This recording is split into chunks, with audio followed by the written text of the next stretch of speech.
As we grow older, life feels different in ways we never expected.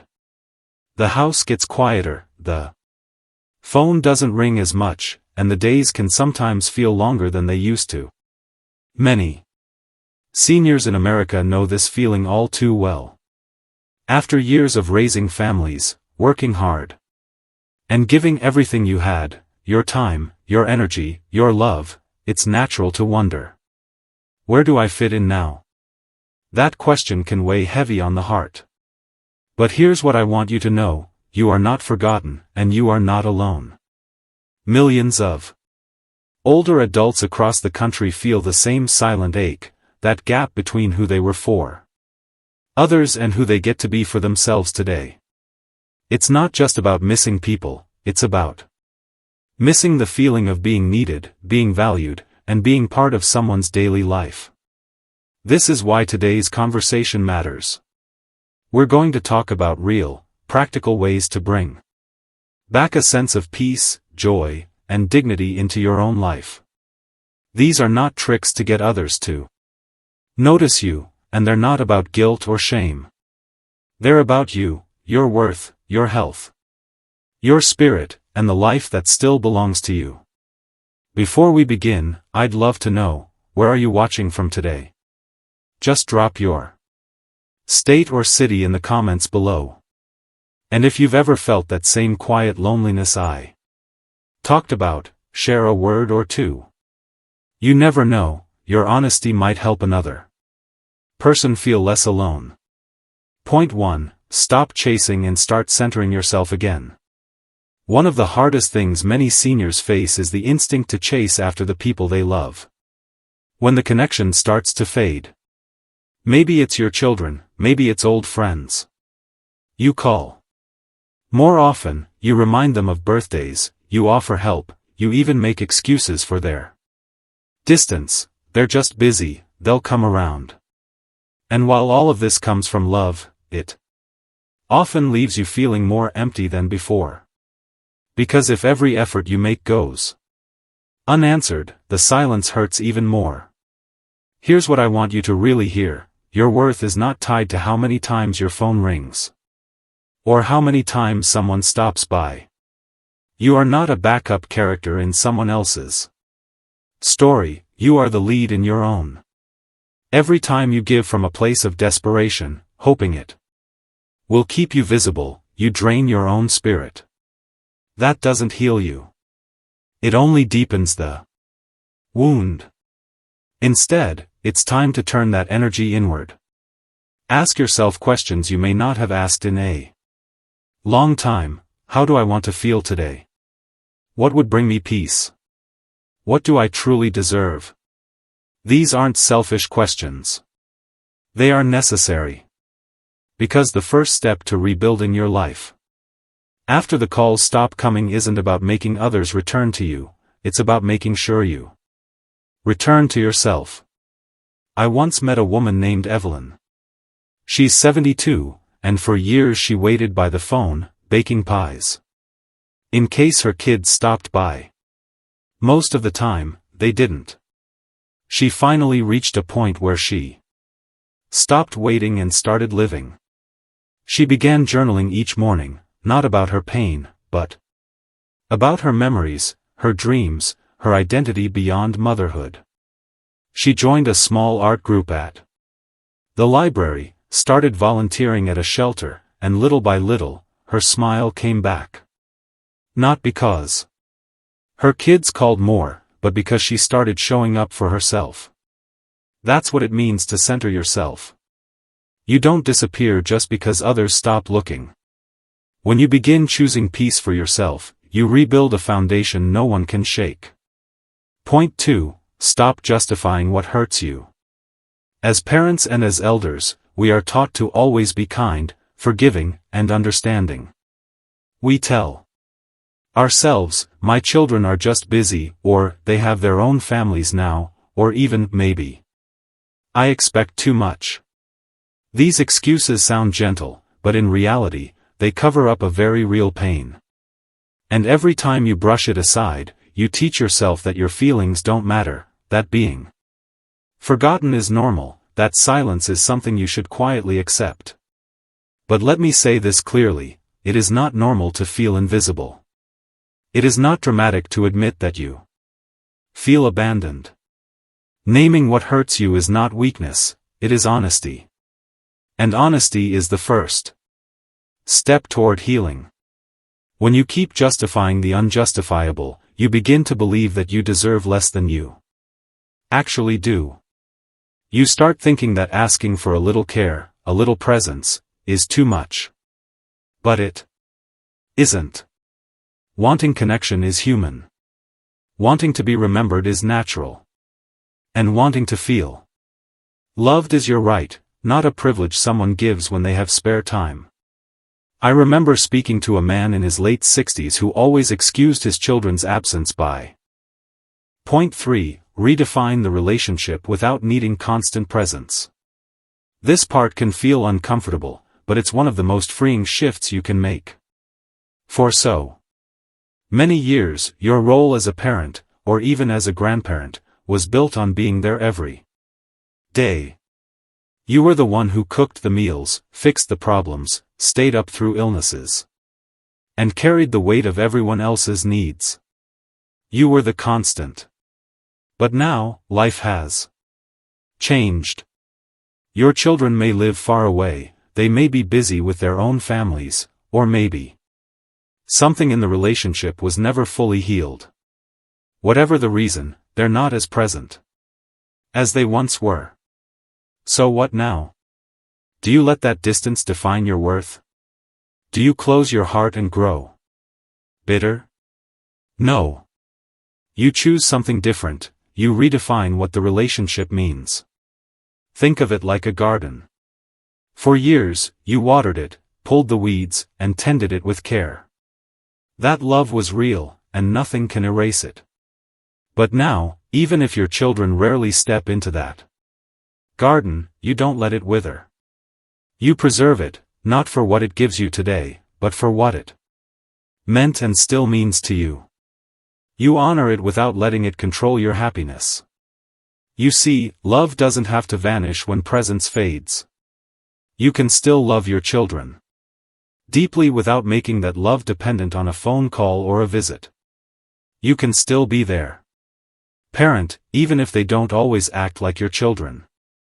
Because motherhood, or fatherhood, doesn't end when the house goes quiet. It evolves. And now, it evolves into something that protects your peace rather than steals it. This shift doesn't mean you stop caring. It means you start caring differently. You stop waiting for others to show up in order to feel connected, and instead you allow yourself to hold love in a way that doesn't hurt. That's not giving up, it's choosing your emotional safety. And when you make this change, something powerful happens, your life opens up again. You begin to enjoy moments that belong to you alone, the warmth of the sun through your window, the taste of your favorite meal, the quiet joy of a walk in the park.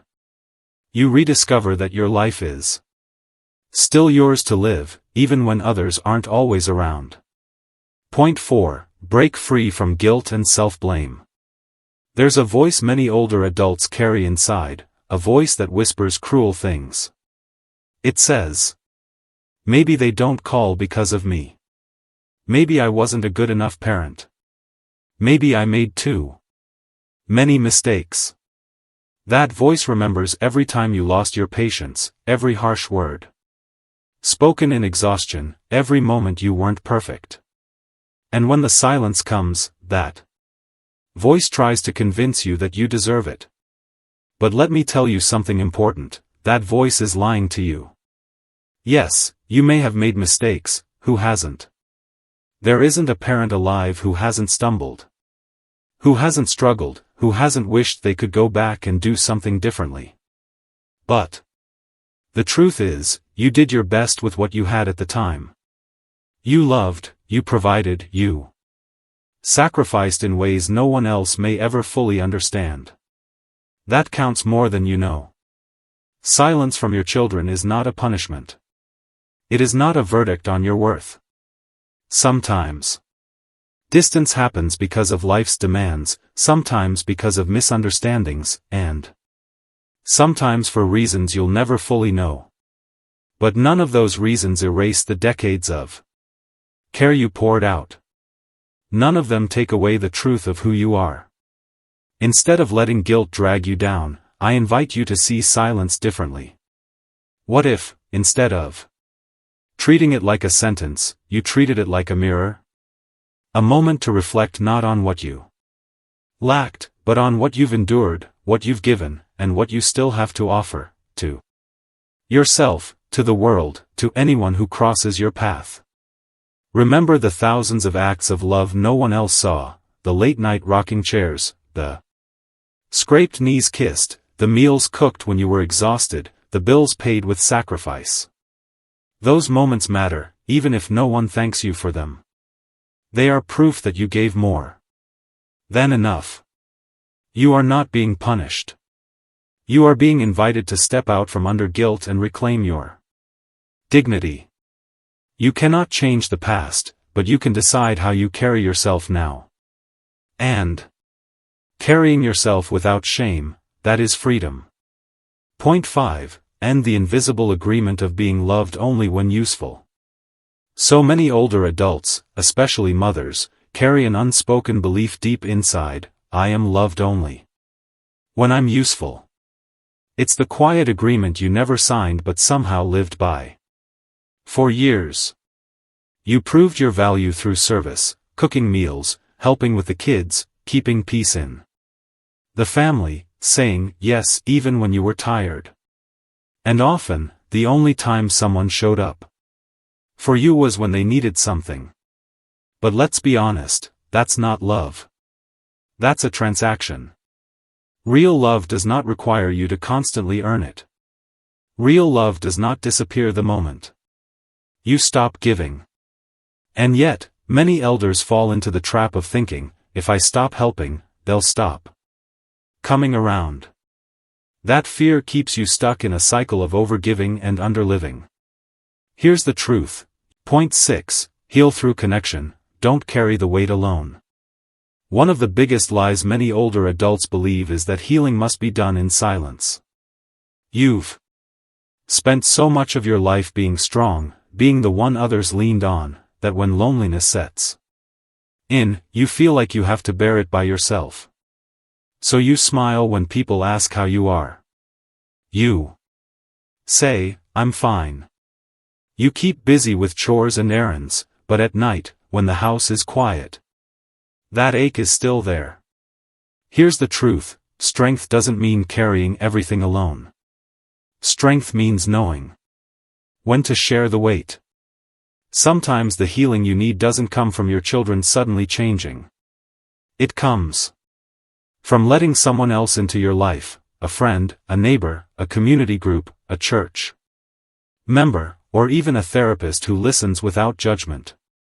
You don't need everyone to understand you. Sometimes all it takes is one or two people who see you for who you are today, not just who you used to be. I think of a woman named Linda, a widow in her 70s. Her 2 sons rarely called, and the holidays were painfully short.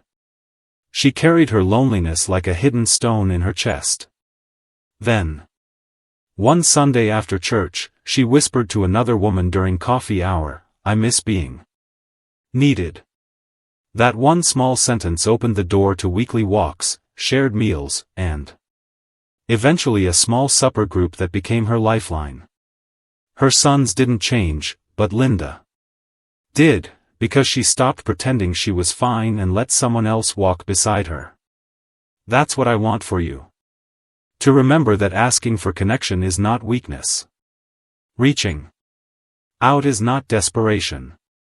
It's courage. And it's one of the surest ways to remind yourself that you are not invisible. Healing is not meant to be a lonely act.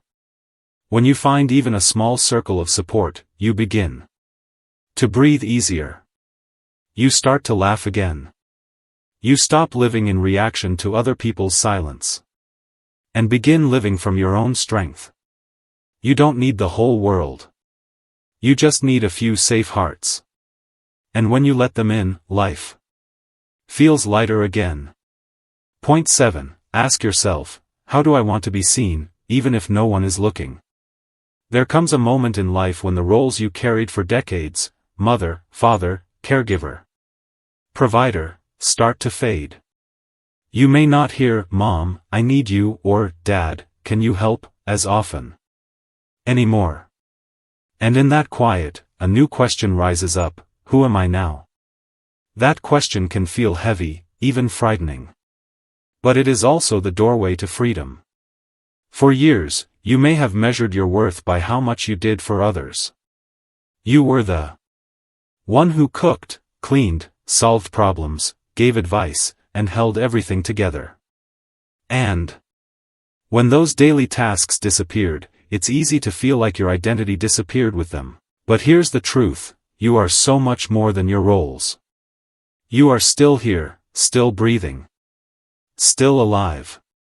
And now you get to choose how you want to be seen, even when no one else is watching. This isn't about appearances. It's not about pretending or putting on a brave face.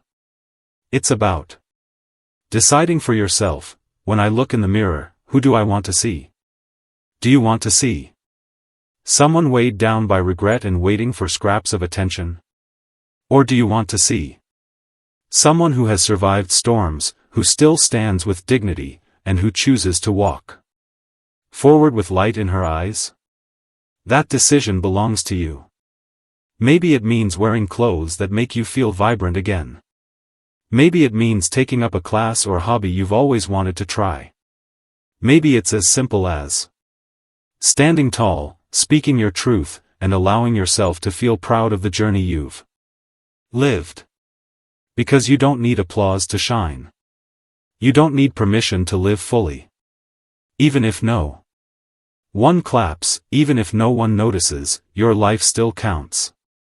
Ask yourself every day, how do I want to be seen today? And then live into that answer. When you start carrying yourself from your own truth instead of from fear or waiting, you'll notice something powerful. You don't need to be seen by others, because you finally see yourself. And that, my friend, is freedom. We've walked through some hard truths together: the silence, the loneliness, the guilt, the way love can feel conditional. But if there's one thing I want you to carry with you, it's this: your life is not over, your worth has not faded, and you are not invisible. You still have time, you still have choices, and you still matter more than you realize. You are not too old to matter. You are not too late to change. You are not beyond joy, peace, or new beginnings. Every breath you take is proof that life is still unfolding for you. And from this day forward, you have the right to live it, not as someone waiting on others, but as someone who chooses herself. And here's something beautiful: when you stop living from a place of waiting, your energy changes. People may begin to notice again. They may reach out. But whether they do or not, it no longer defines you. Because you came back to yourself. You are whole again, even in the quiet. So let me leave you with this: you are not forgotten, you are not alone, and you are worthy of a life filled with light. Say it with me in your heart: I no longer wait to be seen. I choose to live now.